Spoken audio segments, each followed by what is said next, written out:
penso che tu abbia intrapreso un percorso evolutivo anche nel corso della tua pratica, della tua vita. Quindi penso sia interessante sapere da dove vieni per capire dove sei arrivata e dove arriverai. In Macedonia ho fatto il liceo artistico per 4 anni a Skopje. Differenza fra le scuole italiane è che in Macedonia dovresti scegliere l'indirizzo già dal primo anno, quindi mi sono diplomata in pittura e dopodiché mi sono iscritta all'Accademia di Belle Arti a Ravenna. Ma questa passione per il mosaico ce l'avevi già al liceo o è nata nel corso? Il fatto è che in Macedonia abbiamo dei siti archeologici con i mosaici pavimentali, però il lato negativo è che non si studiano più di tanto, quindi in Macedonia non c'è un indirizzo, un'università che è concentrata sul mosaico. Essendo così distante, appunto mi ha incuriosito da volerlo più approfondire. Quindi questa passione per il mosaico è nata prima di tutto con i mosaici pavimentali macedoni. Ovviamente ho cominciato a disegnare, che disegnavo sempre perché mi piaceva, mi faceva star bene. Dopodiché ho cominciato anche a dipingere. Ho avuto 2 figure importanti che mi sostenevano e che mi motivavano a coltivare, a accudire questa mia passione. La prima è la mia mamma. Forse perché lei non ha mai potuto studiare l'arte, non gli è stato permesso. Io la vedo come lei si rispecchiasse in me, quindi lei voleva che io ci arrivo e che avvero i miei sogni. La seconda figura invece è il mio professore delle medie, che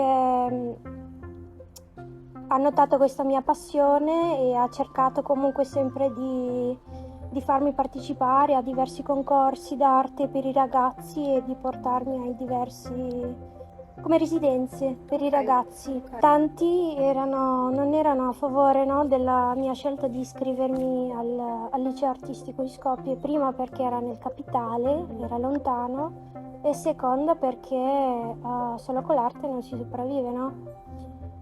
Però sì, magari io sono stata più ribelle e decisa dalla mia mamma.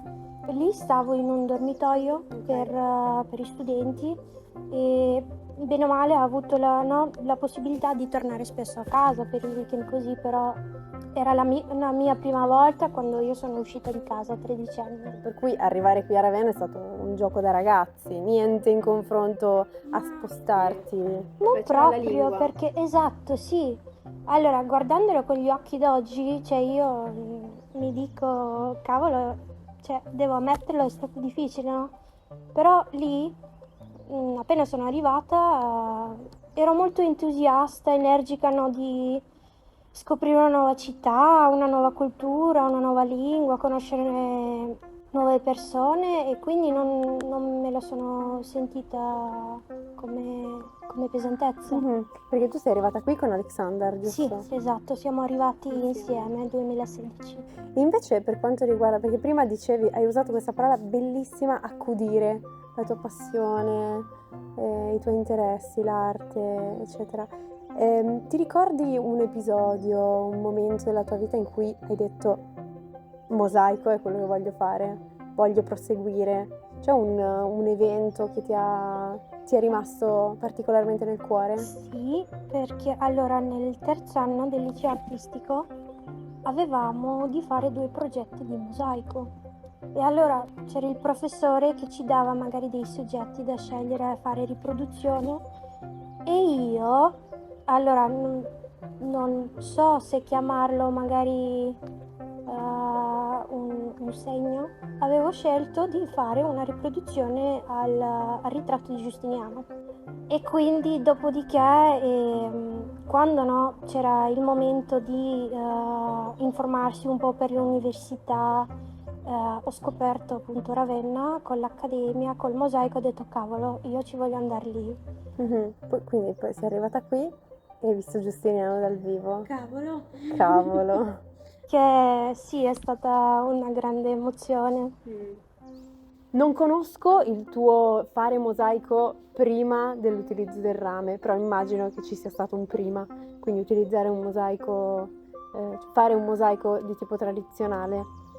Quindi a un certo punto c'è stato un meccanismo che ha fatto qualcosa è cambiato, perché ora usi soprattutto il rame.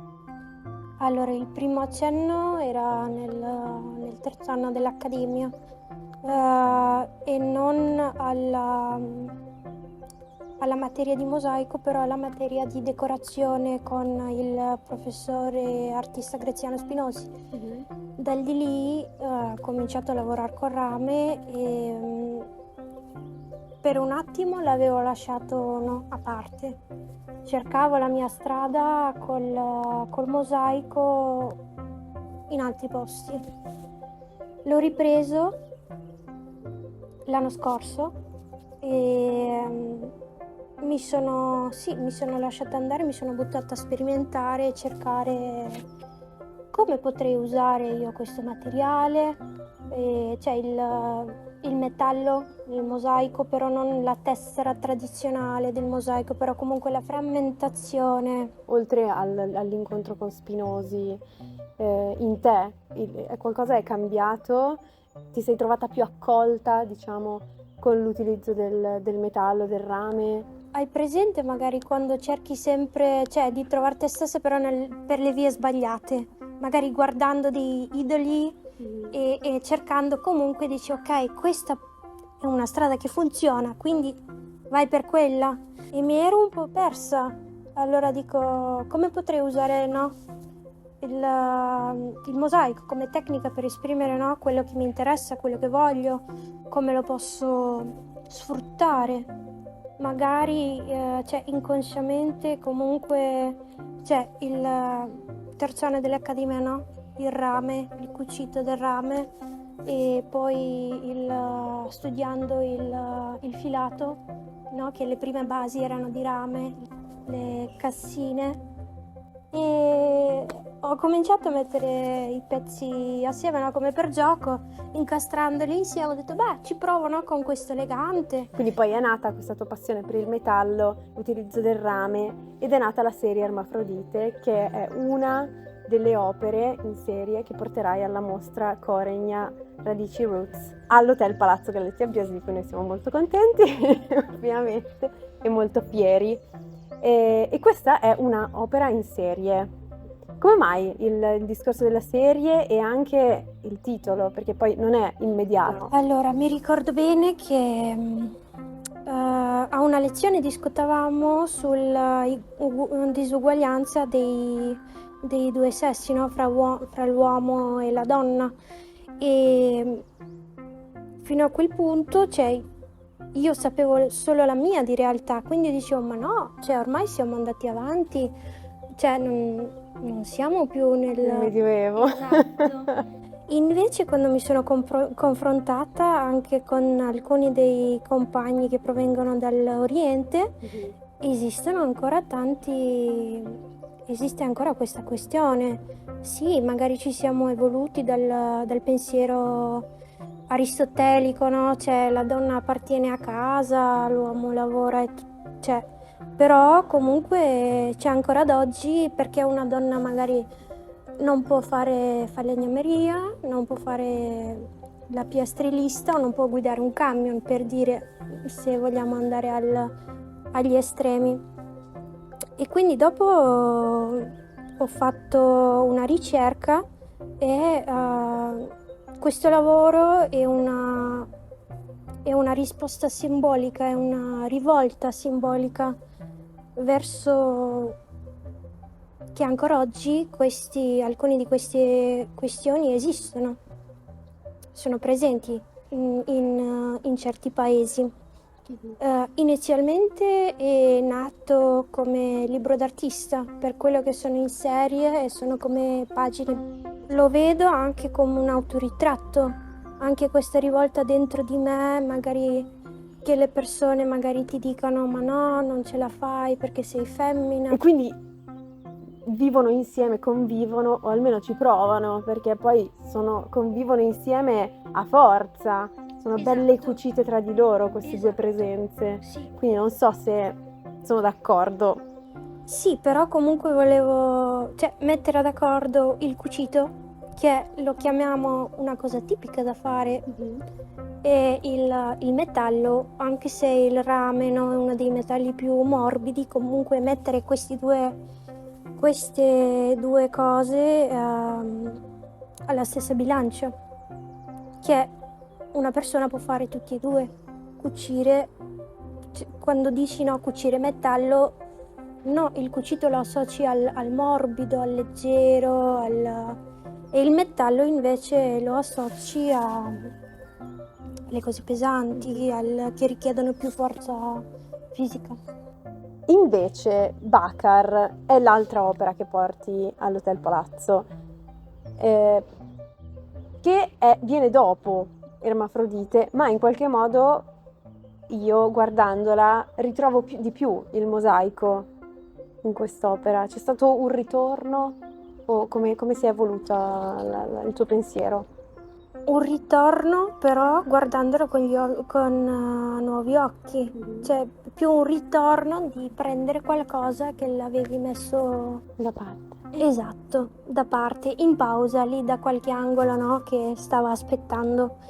E nel lavoro Baccar sto affrontando il tema della lacuna, che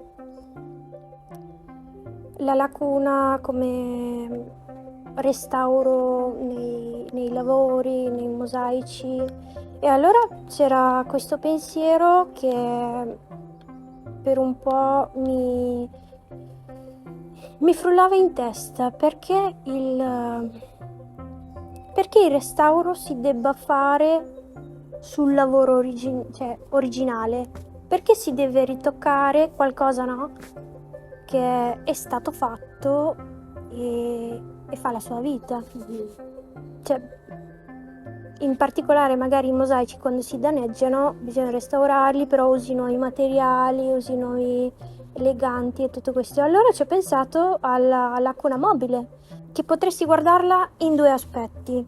Il primo, il lavoro intero, quindi se c'è una parte mancante si completano l'immagine, e il secondo anche il lavoro originale così com'è, con la sua vita vissuta, con le parti degradate e danneggiate.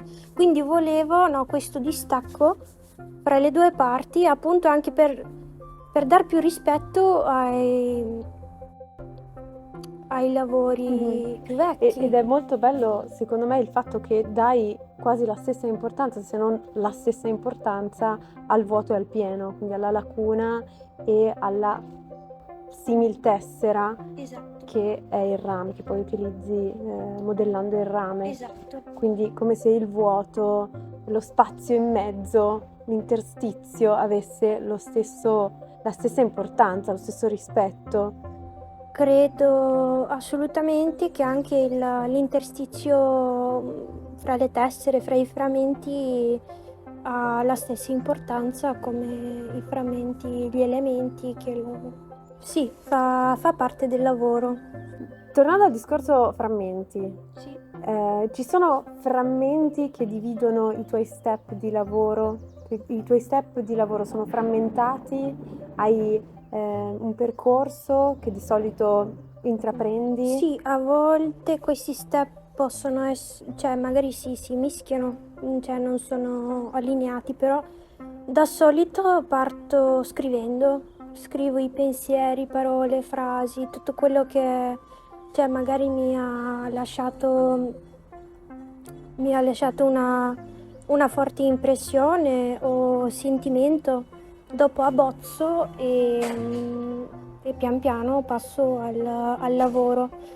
A volte mi può capitare, più delle volte mi può capitare che magari lascio che il lavoro stesso mi mostri la via dove vuole arrivare, e per quello non sempre magari lo schizzo precedente risponde tanto al lavoro finale, però è un processo, il lavoro stesso è un processo. Il discorso del processo, preso da un fronte diverso, mi fa pensare al processo che tu lasci andare nel momento in cui termini l'opera e lasci che il metallo si evolva come vuole, che prenda il corso che vuole e che quindi si ossidi anche. Cioè forse è un elemento più di un materiale più di altri che consente anche all'occhio di vedere il cambiamento del tempo e l'effetto che ha il tempo sul materiale in sé. Esatto, è come il rame di vesse. Perché siamo qui? Perché hai scelto questo posto per fare questa intervista? C'è un motivo? Che è il mosaico è vita e la natura... Esatto, e la natura è il mosaico.